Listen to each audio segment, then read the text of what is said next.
Hi, today I'm reviewing the Becca Hydra Mist Set and Refresh Powder.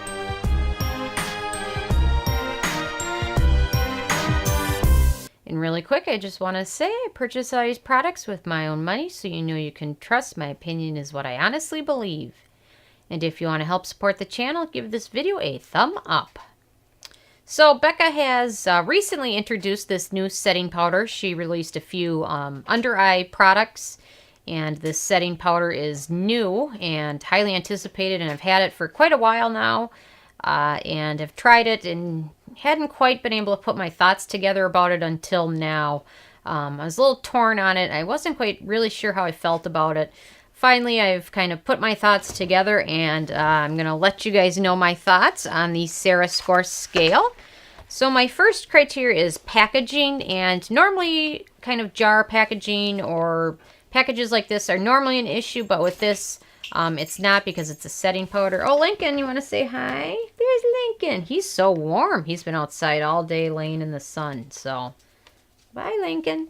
But anyway, so it's not an issue because this isn't meant as skincare, and they've actually done a nice job with the packaging because they put kind of like a little lid over it so you don't have a lot of mess. And it's important with this product to keep it very tightly shut because of the high concentration of water in it. If you don't leave it shut tightly, it will dry out and be of no use at all. But they've done a nice job. The packaging is nice, simple, but effective. So I gave them a thumb up there. My second criteria is alcohol, and this does not contain any denatured alcohol. My third criteria is fragrance, and again, there is no fragrance in this, thankfully, which a lot of powders have a lot of fragrance in them, and this doesn't, so I'm very happy that they did that. My fourth criteria is the manufacturing location. This is made in the U.S., so no issues there. My fifth criteria is ease of use, and this is pretty easy to use because they've done a nice job with the packaging, and it's got like a little piece of fabric, so it does a good job of kind of proportioning out the amount of product you have, and I recommend using a large face brush with this. So as you can tell, it does a nice job. So it does feel a little bit weird when you first apply it because I think it's 50% water.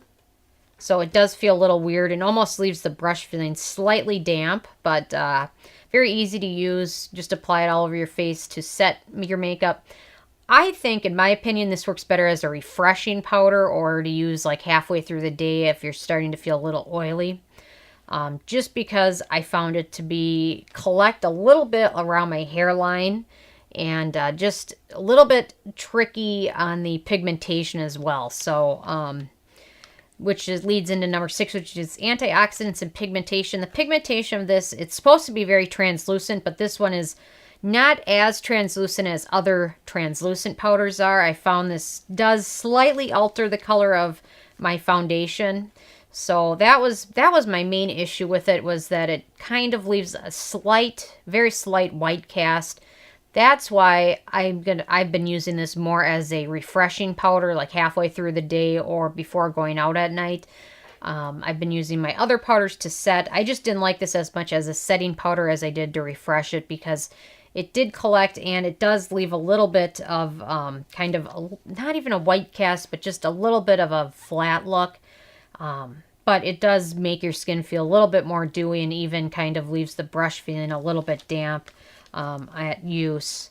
And then in terms of antioxidants, this really doesn't have any, but that's not a huge issue since it's not skincare. But when it comes to setting powders, the more translucent they are, the better. Especially for most people that have deeper skin tones. And this one I found just to be a little bit not quite as translucent as some of the other ones are. So anyway, so that was number 6. Number 7 is animal testing. And Becca is still a cruelty-free company. They've been acquired recently, but they're still cruelty-free from everything I know. If you know any more, let me know. But as far as I'm concerned, they're still planning on continuing to maintain their cruelty-free status. So, number 8 is performance, and this performs decently, but in my opinion, much better as a refreshing powder or kind of a before you go out in the evening powder. The setting powder, a lot of people really love it. Just the little bit of dampness it gives you is just a little bit different to me, but I did find it kind of leaves that little bit of a white cast. And especially the one thing I didn't like is how I noticed at the end of the day it kind of collected along my hairline, which probably has something to do with the moisture content of the powder and how you apply it. So perhaps I need a different brush. I'm not sure. So if you guys have any tricks, let me know. But yeah, overall, it does a good job though, but much better in terms of refreshing your makeup. So number 9 is price, and this is $38. So it's a little bit expensive. It's 0.35 ounces, which you get a little bit more product than you do in most other setting powders. Like the Marc Jacobs is, I think it's like 0.28, so that's a little bit less. But this one's obviously, the Marc Jacobs one's a little bit more. But so it's a little bit pricey, so stay tuned and always watch because there'll be sales quite often on Becca's website. And Sephora once in a while has sales, and then Ulta, so always check those 2 places out.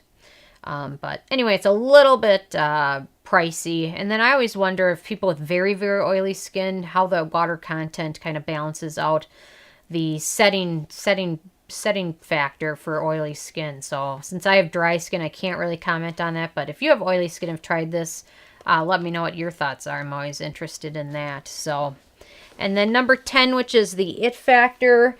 And I did not give them a thumb up for the It Factor. You know, they seem to be quite a few brands coming out with similar products like this. This one is probably better than most of those because it is fragrance free. I know the By Terry brand has one. I think it's called like the Hydra, not the Hydra Mist, but Hydra setting powder. And that one works well, but it's got a couple sketchy ingredients in there, which is a reason why I won't use it any longer, even though I loved it. But it does seem like there's some brands coming out with products similar to this. So anyway, overall on the Sarah score scale, it's got a 7 out of 10, which is pretty good. So anyway, I'm interested if you guys have had a chance to try this or not. And if so, what your thoughts were. And if you have oily skin, let me know how this worked for you. I'm very interested. So leave a comment. I love hearing from you guys. Feel free to subscribe if you're not already. I come with at least 1 new review every day. And as always, check out nobsbeauty.net and the Amazon link below.